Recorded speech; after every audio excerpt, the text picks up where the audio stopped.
Good morning বন্ধুরা, আশা করি তোমরা সবাই খুব ভালো আছো। আমিও খুব ভালো আছি।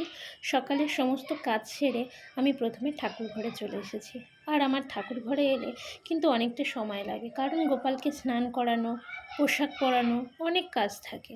এই ভিডিওতে সবটা দেখাতে পারলাম না, পরের অন্য কোনো একটা ভিডিওতে আমি অবশ্যই শেয়ার করব।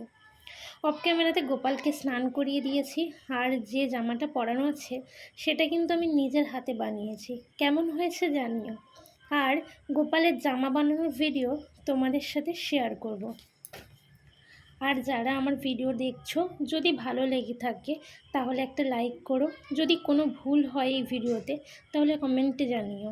আর আমার ভিডিও যদি তোমাদের ভালো লাগে তাহলে সাবস্ক্রাইব করে পাশে থেকো। আর যারা আমার চ্যানেলটা সাবস্ক্রাইব করেছো তাদেরকে অসংখ্য ধন্যবাদ। প্রত্যেকটা গৃহবধূর প্রথম এবং প্রধান কাজ থাকে কিন্তু সকালে ঠাকুর পূজা দেয়া। ঠাকুরের পূজাটা দিয়ে দিতে পারলেই যেন মনের দিক থেকে অনেকটা শান্তি পাওয়া যায়, তাই না? তো আমরা সকালে প্রত্যেকটা মেয়েই কিন্তু সকালের ঠাকুর ঘরটাই আগে সেরে থাকি। তো আমার ঠাকুর পূজা দেওয়া কমপ্লিট হয়ে গেছে।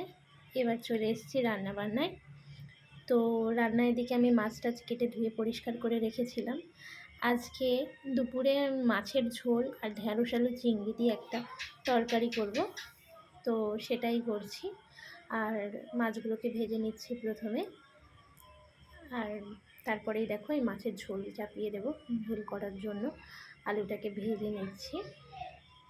খুব একটা রান্না আমি কিন্তু ভালো পারি না, তো আর মাছের ঝোলটা দেখেই বুঝতে পারছো অনেকটা তেল বেশি হয়ে গেছে। আসলে মাছটা ভাজার সময় আমি বুঝতেই পারিনি যে এতটা তেল বেশি হয়ে যাবে, তাও তুলে নিয়েছি। তাও কিন্তু তরকারিটাতে একটু ঝোল বেশি হয়ে গেছে, মানে তেল বেশি হয়ে গেছে, সরি। যাই হোক, মাছের ঝোল আমি কিন্তু খুব একটা ভালো রান্নাবান্না সত্যি কথা পারি না।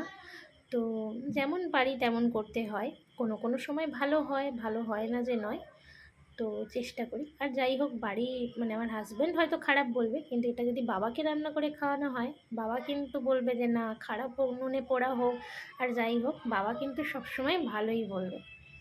একমাত্র বাবার কাছেই রান্না করে কিন্তু অনেক সম্মান পাওয়া যায়, ভালোবাসা পাওয়া যায়।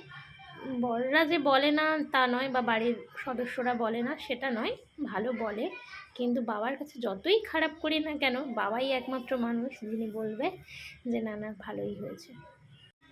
আর যা গরম পড়েছে, এই গরমের মধ্যে রান্নাটা সেরে নিতে পারলেই কিন্তু মনের দিক থেকে একটা শান্তি। তখন বসে কিন্তু রিল্যাক্স করা যায় যে না, রান্নাটা হয়ে গেছে মানে আমার সব কাজ কমপ্লিট।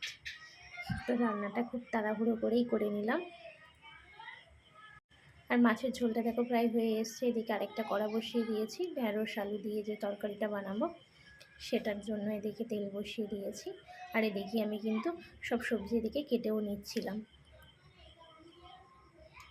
তো একটু পেঁয়াজ দিয়ে আলু দিয়ে প্রথমে ভেজে নিচ্ছি ভালো করে, তারপরে এরপর ঢ্যাঁড়সটাকে দিয়ে দিই।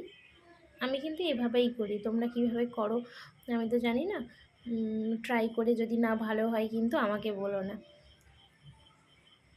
আমি এভাবেই করি। আর